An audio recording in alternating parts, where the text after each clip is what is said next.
Thank you. Thank the Spain-U.S. Chamber of Commerce for providing this space so that we can place, Latin America, the U.S. and Spain together in the global economy.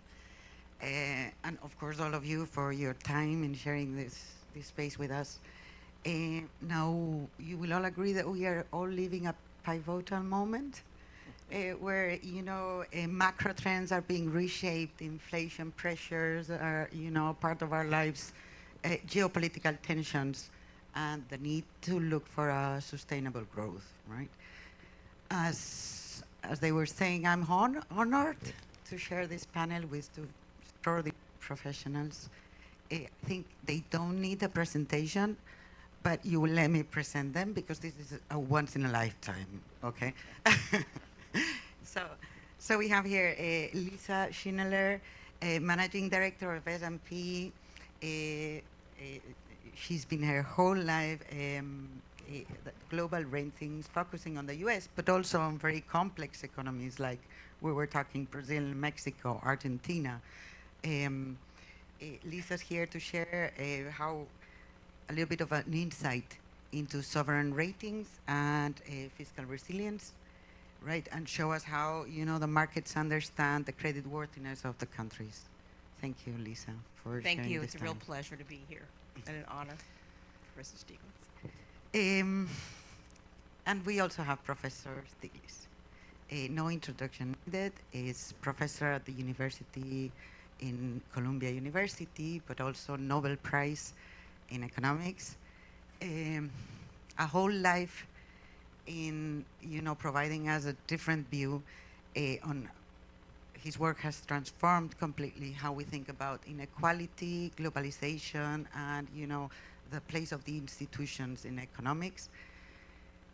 As a student of economics, and that was a long time ago, thank you for coming to the event, but also thank you for providing us with a different view to the traditional trait or necessary trait between growth and equality. It really made a difference in us, in the financial professionals, but also when we were students, that was a different view. So thank you for coming, and thank you for your work for all this time. It's nice to be here. Okay.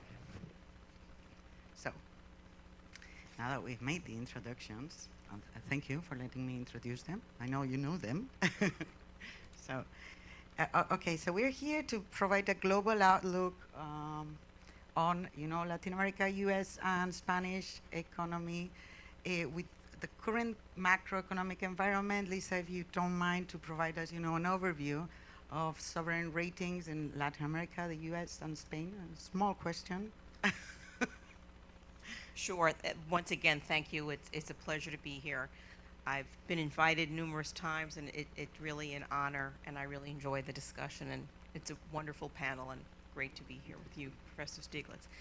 So if we're looking globally, notwithstanding a lot of ups and downs in the market this year, a shift definitively in key elements of U.S. policy initiatives on the domestic side, on the foreign side, including on the trade side.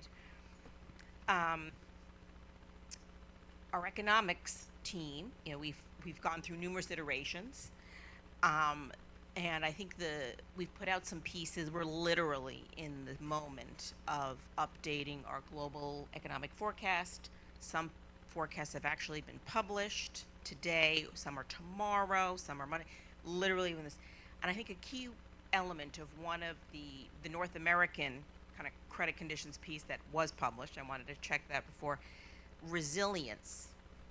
We're seeing somewhat surprising resilience in the growth story this year. Question how much backloaded and how much think we're moving forward. But to date, we're seeing some resilience in the midst of this uncertainty in certain elements. And I would argue, when it's coming to U.S. policy, I think while there are nuances, I think the uncertain aspect of a shift in trade policy is no more. There is a shift in trade policy, and I don't think that's changing. Right? So exact evolution of a contour of future tariffs, question mark, which use of a legal mechanism. But we're going to have higher tariffs, is my take. And so I think this is a shift there. Okay. If we're looking at ratings, I'll go LATAM, US, we'll throw in Spain. Interestingly, one of the things we'll look at is what is our outlook balance. And outlook is the trend on a rating more positive outlook, negative, we see the downward pressure on a rating, or stable, right? Globally, we have globally and in LATAM, it's almost an even balance of positive outlooks and negative outlooks, which I think is interesting. We've gone through a period more recently of more upgrades than downgrades, and this evolves over time. Amidst the global financial crisis, you had many more downgrades. Then you moved through a period of kind of, as you had some stabilization, some upgrades. With COVID, a little bit more downgrades. And so it ebbs and flows. We're at a moment where from the outlook metric, we're kind of stable, and that goes into LATAM as well. We have stable outlooks on our big three economies. Mexico in investment grade at BBB, Brazil BB, stable, that's speculative grade, and Argentina sitting at CCC. So very deep spec grade, a lot of vulnerabilities, it's stable. We actually upgraded from CCC minus earlier this year, but the situation is very precarious. Three very different dynamics. And then if you're looking, the US has a stable outlook, and I can talk through that, and Spain we actually just upgraded and has a stable outlook, so I'll go through that. Yes, on the September 12th. So I think despite all of this, you're seeing a mix of dynamics, and I think it goes back to there's important differentiation in individual credit stories. You can't just use the same paintbrush globally. So in LATAM space, and I think one part of your question, but this might be the next one in terms of fiscal growth in debt, right? Yeah, you can go ahead with Okay, both. perfect. A rating, and I think this feeds into that, and that's why I thought of pushing them together. When we're looking, this is our opinion, S&P's, our methodology. One may differ from that, but our methodology is public, our projections are public, and then you can disagree with all of the above. But debt to GDP, the size of deficits, that is not the only thing that underpins sovereign creditworthiness. It's one of 5 factors, including the institutional setting, the strengths and the weakness and policy predictability, robustness or lack of in an economy, the external profile, and that's a big hit for Argentina, for example, monetary policy credibility and effectiveness, a track record. All of these pieces come into the underpin ratings, not just debt to GDP. So debt has risen post the pandemic in general, I would say, in most instances, right? However, that doesn't mean ratings have necessarily changed for the worse, depending on some of these other factors. So I think that's an important element where I talk about individual characteristics. So in the US, we have debt today, 95, 96% of GDP. We expect it to continue to edge further amid continued high deficits. That's up from, pre-pandemic 80-ish, and it was much lower, ahead of the global financial crisis. And we also have downgraded the rating from its AAA to AA+. We do not have a AAA on the U.S. That rating is stable as we see some of these strengths, which we believe remain, right? And on the institutionality piece, I would also underscore, it's not at the tippy top level like we have some other ratings. It's also not at the low level, right? And that's where, we have a methodology and we have global comparisons, and we may disagree on certain things, but we're still seeing, in our view, generally, not perfect, generally effective checks and balances. And there's a question mark of will the fiscal path, in our view, meaningfully weaken over the near-term horizon. We're not looking out 10 years, putting that out there. We have a methodology that's global. It has to be consistent, looking at 4-ish years. The tariff revenue piece weighs into kind of our sense this could provide some offset. So putting that out there. Shifting to LATAM, we have in Mexico much lower rating, right? Its debt's also lower. Okay, debt is hit about 47% of GDP, but weaker institutionality, weaker economy, and here there's level of per capita GDP, a lack of pronounced growth. This is a real negative that helps offset, undermine. And then we have a similar story for Brazil, whose debt is higher than Mexico, in the 60s, but it also has other weaknesses, so its rating's a lot lower. So there's the differences there. Professor, talking about debt, you have extensively argued about, the risk of global debt and the need for a systemic change. How do you see the debt dynamics affecting this Latin American and Southern European, development of their countries? Yeah. So before going to debt, let me talk a little bit about the broader economic outlook, because that affects debt, and for the ratings that S&P focuses on sovereign debt, and most people are concerned about investing in the country and the growth of the country, and so the sovereign debt is a piece, but it's only one piece, and a rating of by me, say, of the GDP is not the same as a sovereign debt rating. So the one thing I strongly agree with Lisa is Spain. I'm very optimistic about that.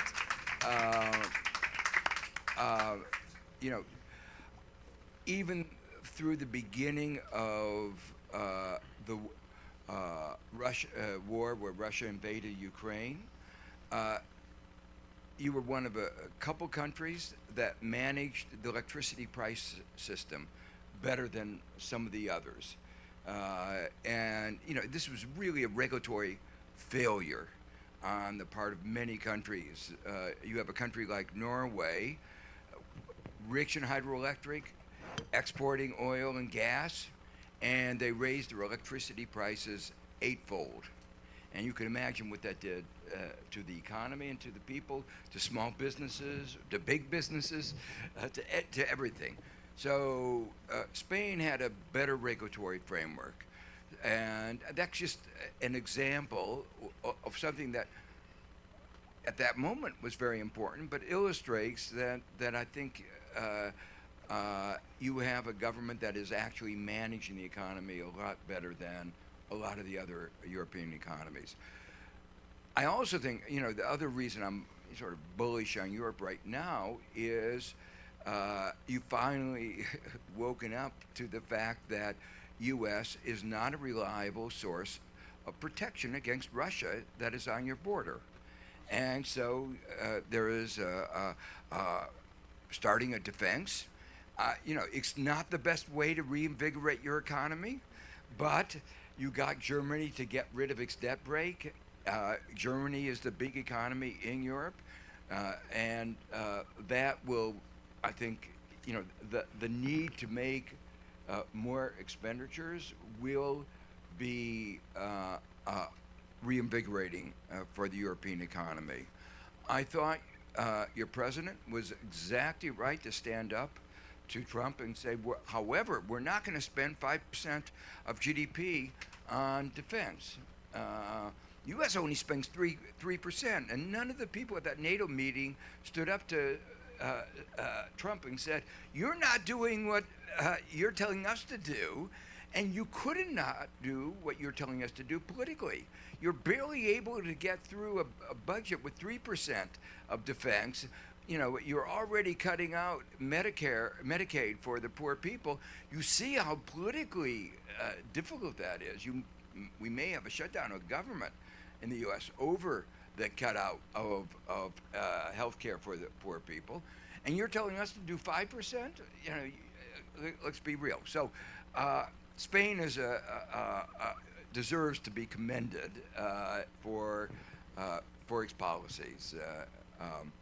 Now, in the United States, another thing that Lisa pointed out is there's a lot of sense that of greater resilience than we expected. But let me, and so we've been trying to interpret why things have not been quite as bad as, but let me say they're not as good as those who are uh, painting a rosy picture. Um, and just to begin with, why the data is not so good. There's been essentially no job creation. You can't have the last over the last 3 months, and there's no prospect of job creation. Uh, that is not going to be a growing economy. And if you have debt obligations to meet, and if you pass tax cuts that really create a short run deficit, you're not going to have growth without jobs. So, and I expected, I don't find that surprising. The policies that the Trump administration have, massive firings, attacks on universities, the public sector is an important part of our economy. And you instill fear. And then the immigration policy is both a supply and a demand policy. And I say that is, it's contracting the supply of labor. It's not only contracting, we are not as, I don't want to say bad, but we're not, well, I'll use that word bad, but you understand what I don't mean bad.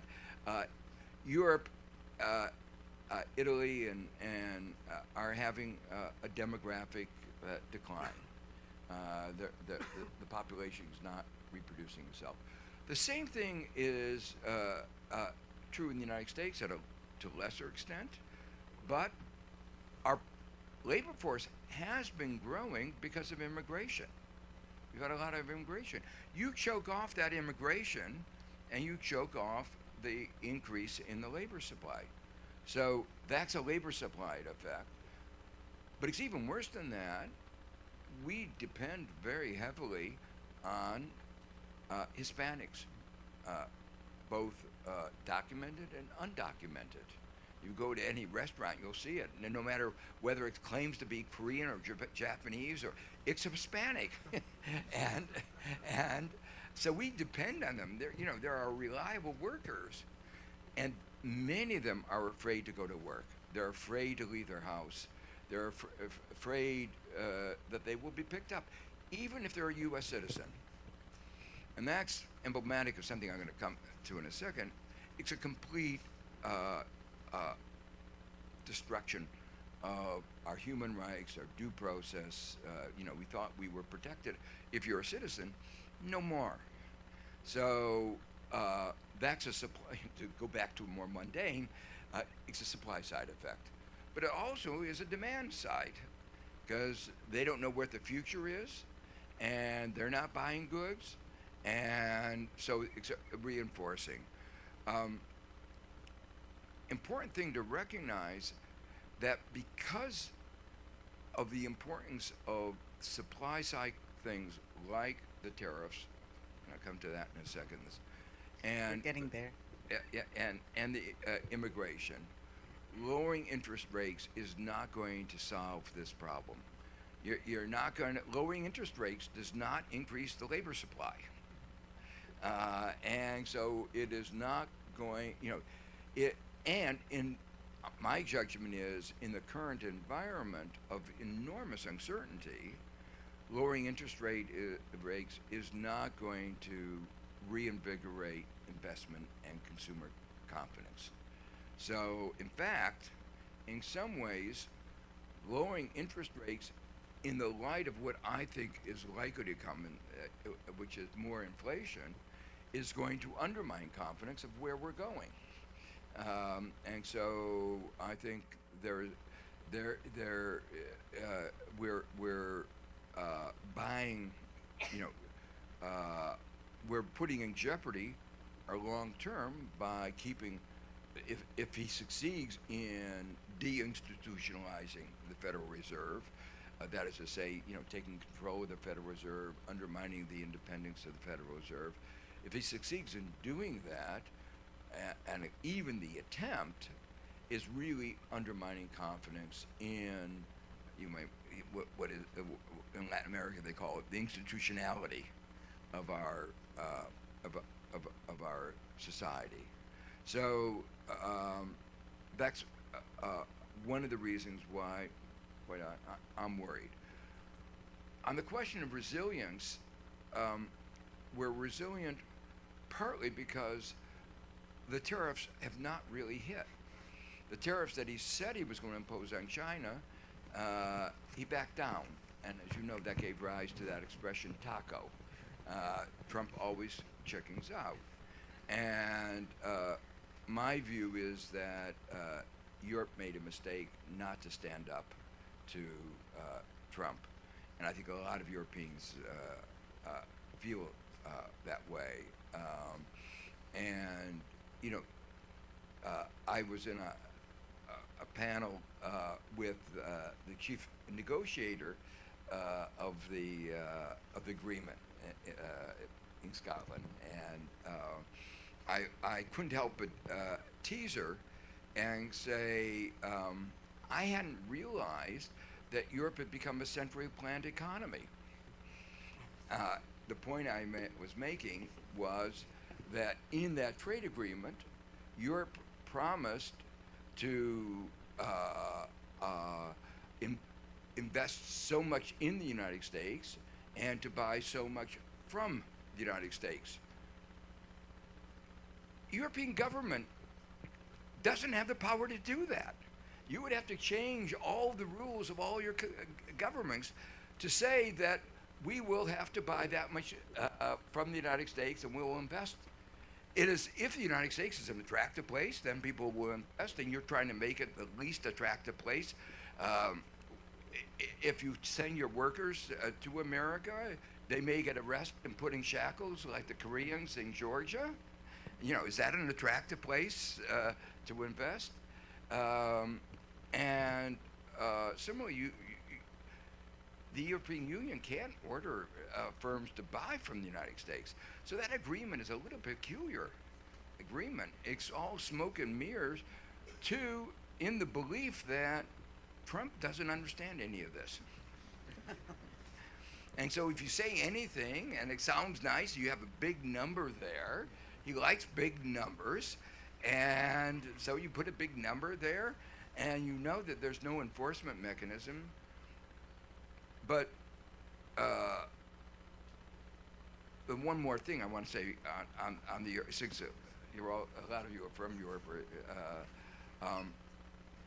any agreement with Trump is not worth the paper that it's written on. This was not written on paper, so it wasn't even worth writing it down in paper. No sooner had that agreement been made, and then what happened?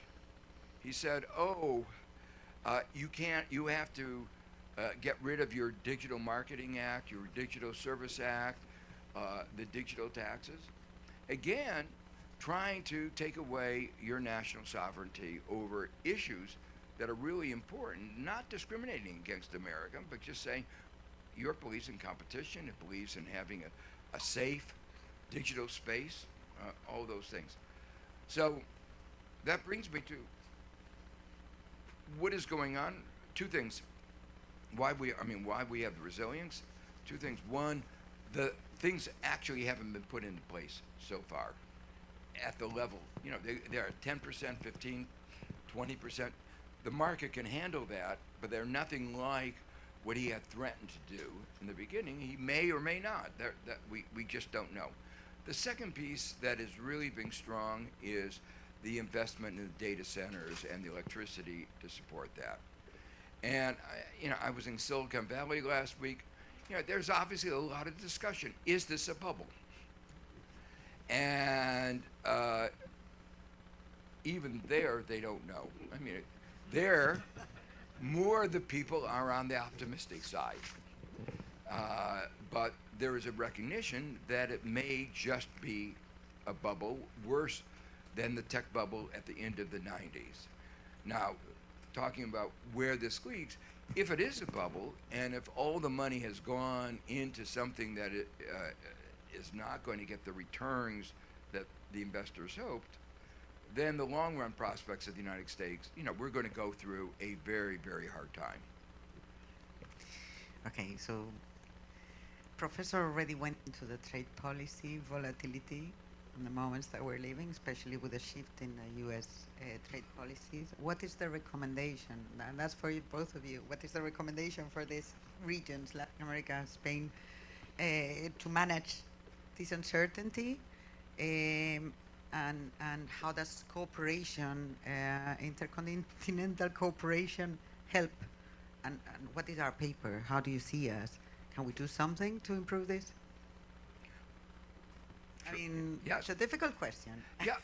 Well, I mean, I think first, one of the things that I have seen in discussions here and discussions in other quarters is that people are thinking about multinational, multilateral cooperation without the United States, and sometimes a G minus one. How do you still have to work together? Trade is still important, and I was talking to the head of the WTO yesterday, and she pointed out that in spite of all the noise that's gone on, still the change in the number of the percentage of trade that is related to protected by most favored nation. I mean, most favored nation has been the fundamental bedrock principle of international trade since at least the end of World War II. I don't think Trump knows what it means, and he's trying to undermine it. But in spite of all that he's done, the fraction has gone only down from 80 to 70%. So most trade is between countries that are civilized, and most trade is with countries that have a respect for international law. And so America's violation of the international rule of law has not led to a contagion of other countries behaving badly. So I think that's really the good news. I just heard the end of the previous discussion, and he was talking about diversification and making sure that you're prepared. I was talking to somebody involved in supply chain, and he said, it used to be in supply chains you talked about just-in-time inventories, and you construct your supply chain just in time. Now they're thinking about just in case, and what that means is Which is also an outgrowth of the pandemic. I think that shifted the entire view from just in time to You're just absolutely in right. case. That national borders mattered, and that there was a restructuring of those supply chains. This is going to continue, and I think that's a fundamental change in the nature of globalization. But I think as that's going on, I think there's a realization that we can do that and get most of the benefits that we had before from taking advantage of comparative advantage, with having more resilient supply chains than we had before. But by the way, one of the reasons why I'm a little bit pessimistic in the short run is that if Trump actually goes through with the kinds of tariff policies that he promised and doesn't again chicken out, we saw what happened when we broke some of the supply chains after they were broken in the pandemic. And if he really had the kinds of tariffs against China and they were actually implemented, it would be an even more severe breaking of supply chains. And we saw what happened then. I think that would be a cause of worry today. And I think that's an important element in terms of where we come out and seeing, yes, it's certainly resilience year to date, but also have, a somewhat slower growth outlook for the U.S. More driven, I would say, I'm looking at rate of growth, right? From the slowdown, the shift in immigration policy, that at the moment weighs more heavily on our expectations for growth, as it did for CBO, et cetera, in having somewhat more muted 2-ish% versus CBO had it up to 2.5% potential growth, rather than the trade per se, as the U.S. is a fairly closed economy, service-driven. The supply disruption piece, when we went from Inauguration Day to Liberation Day, and where those tariffs were at, and then the evolution since then, I think that's a key difference, right? So we're thinking about tariffs in the average, somewhere, in the teen% range, average effective tariff rate. That can mute some growth, but we still see underlying resilience. And when we're using also the word resilience, you can think of a near-term resilience, but then stepping back from the rating perspective, bigger picture, levels of per capita GDP, the U.S. at 89,000 per capita, the diversified, the depth and the breadth of the economy, you bring in the AI piece, that is starkly different than a 10,000 per capita Brazilian GDP, which has subpar growth, and the U.S. to date has been growing very solid. I'm looking at like recent years, vis-a-vis its similarly level of per capita GDP peers. So that's where we come out in the resilience. Not that this can evolve, putting that out there, but there's a lot of depth and diversity in the U.S. economy, but definitively our view on the slowing, the shift in immigration policy definitely will weigh, because as the U.S. fertility birth rates have come down. Resilience. Long argued, Professor, that inequality undermines resilience. What tools do those governments have, Latin American, Spanish governments, to ensure that, they have an inclusive and sustainable growth on the way? And then lastly, so how do those social policies and inequality triggers into the credit rating? And that's really important, I would say, when as an individual economist, et cetera. If you're going to look at our methodology, it's not that we have a piece in there that says level of inequality per se, right? But we definitely look at those indicators as where it's informing our view of the institutionality and then the predictability and the staying power of policies moving forward. It feeds in, if I think of Latin America, emerging market Latin America versus emerging market Asia, the difference between rates of growth, productivity, education levels, extremely different. And I think those different policy initiatives, so Latin America's PISA scores, for example, infrastructure gaps, health spending gaps, those inform, I would argue, the rate of growth overall. And if we say looking at Mexico in particular, the regional divergence that you have growth rates in certain states that is, on par with the resilience and the robustness in Asian economies versus in other parts is not so. And on average, this holds back Mexico's outlook. So I think social indicators, the outcomes of policy initiatives to this is key. You can look at through the growth side as a key element. And then growth dynamics could feed into the consensus building ability of administrations to stay on a more predictable policy path moving forward. And to then, that leads to, I would argue, potentially stronger outcomes, et cetera. Yeah, I agree. Let me just amplify a couple of things that Lisa said.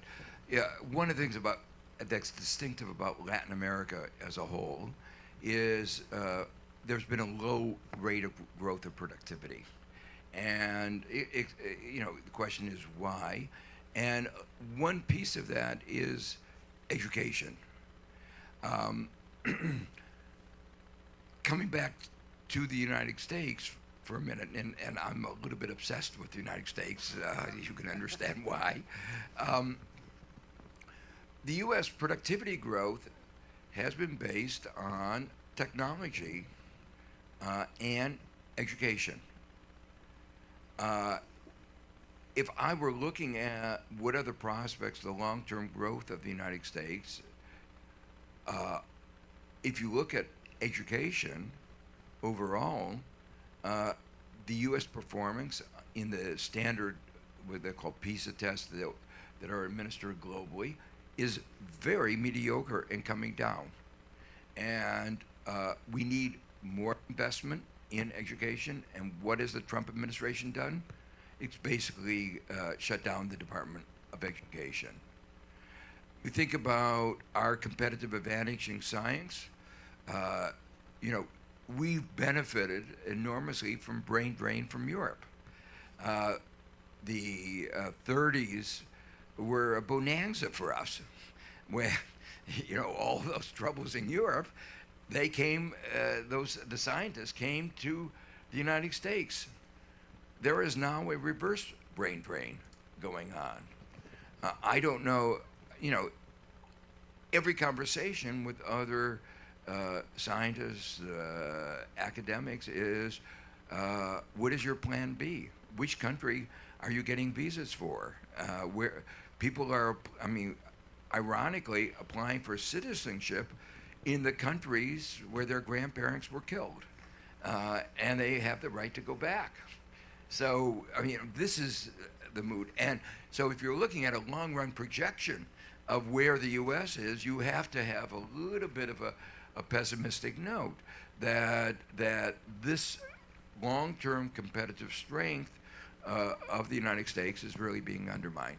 For Europe, let me say, it's a real opportunity. Spain has taken a little bit of advantage of this and having an initiative to try to attract scientists from the United States. France has, Germany, a number of other European countries have recognized the importance. The European Research Council of the EU gives an extra $1 million to people American scientists who resettled to Europe. So there is for their, you know, they get a research grant. So there is a real issue here about U.S. productivity over the long run going forward. I think I would be worried. Let me stop there. And you wanted to ask about inequality more generally. There are we classified the policies on inequality into two categories: pre-distribution, what happens, what can government do to market income inequality, and redistribution. Given that market income, how do you adjust it? On pre-distribution, one of the most important elements is what we've just been talking about, is education. But there are other elements like competition policy. Do you have policies that prevent the creation of an oligarchy? And it's very clear the U.S. is stripping away those. It was one of the signal achievements of the Biden administration, is that they actually were making progress towards dealing with that. So what we call antitrust competition policy is an important element in doing this. Having good labor legislation, that's an important element, and that's being undermined right now by the Trump administration. So all those are elements on the pre-distribution where my sense is that we will have more inequality in the United States. Some countries, you know, in Latin America, have actually gone the other way, have succeeded in reducing inequality. The trend overall has been for an increase in inequality. President Lula was very successful in his first two terms, in reducing the level of inequality in Brazil from a admittedly very high level. So there are things that you can do in reducing inequality. And then the final point, as I say, is redistribution. The recent tax bill, that he called the Big Beautiful Bill, was a bill that was designed to increase inequality. Even the Congressional Budget Office described it as probably the most regressive tax, where you were using cutbacks in healthcare for the poorest Americans to finance a tax cut for the richest Americans. Lovely. And let me say, I really do think, agree with what Lisa said. I think everybody understands. If you don't have a strong middle class, it's very hard to have economic and political stability in a society. You're providing a fertile field for demagogues, for extremism, and the world always has I say, an infinite supply of demagogues in the wings, waiting for their opportunity. America was unlucky in having a particularly bad one.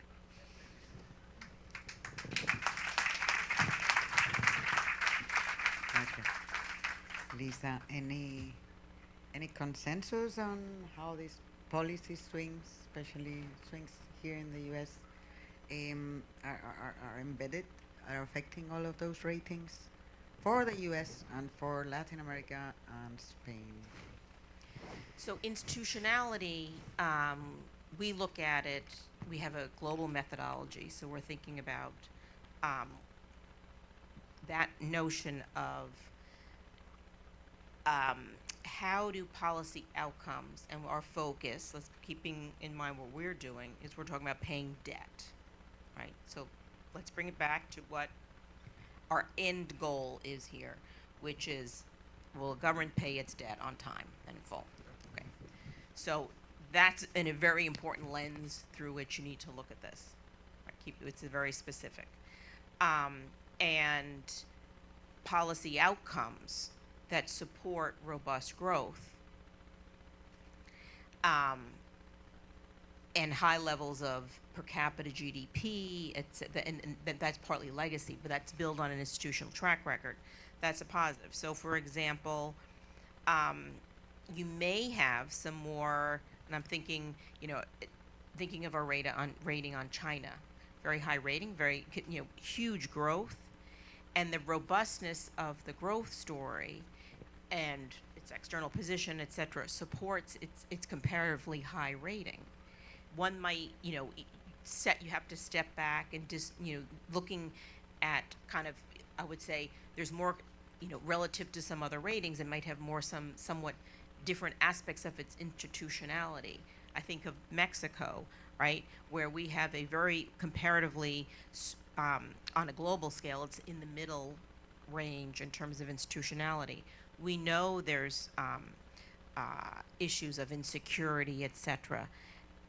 That weighs on the growth story, and our institutionality view is picking up what we see as a fairly even track record of delivering fiscal outcomes and independent by HECO. Okay, so throwing that out there. On the U.S., we still see, important, generally effective checks and balances. We do have, and I'll argue firmly, we have an independent Fed. And having so worked, far. Okay. But also having worked at the Board of Governors and knowing how the system works and the depth of the institutionality of the board, of the FOMC, that we have there's a whole set of institutions. Not that it could never change, but there's a lot of depth there. It's not just one individual and one individual vote. And we have the court system stepping in and checking and weighing in on different policy initiatives throughout across different administrations. And that feeds into kind of the checks and balances piece, and you've seen that kick in this year, okay? So I think those are some things I would highlight that keeps the U.S. at the very high end, not the highest on our institutional assessment, but much stronger than, for example, much lower rated credits such as Argentina, where you think about the way policy has shifted dramatically in a real extreme over decades. right? So there's a track record there that has undermined the economy, the lack of a local market, the lack of one's own currency, right? So all of this, you have to think of it. There's a spectrum, and that is a qualitative piece of our methodology. But we're looking at that and the global comparisons. Thank you, Lisa. Thank you, Professor. I think they're telling me we're running out of time. It was a real pleasure to share these moments with you, and thank you so much for your insights. See.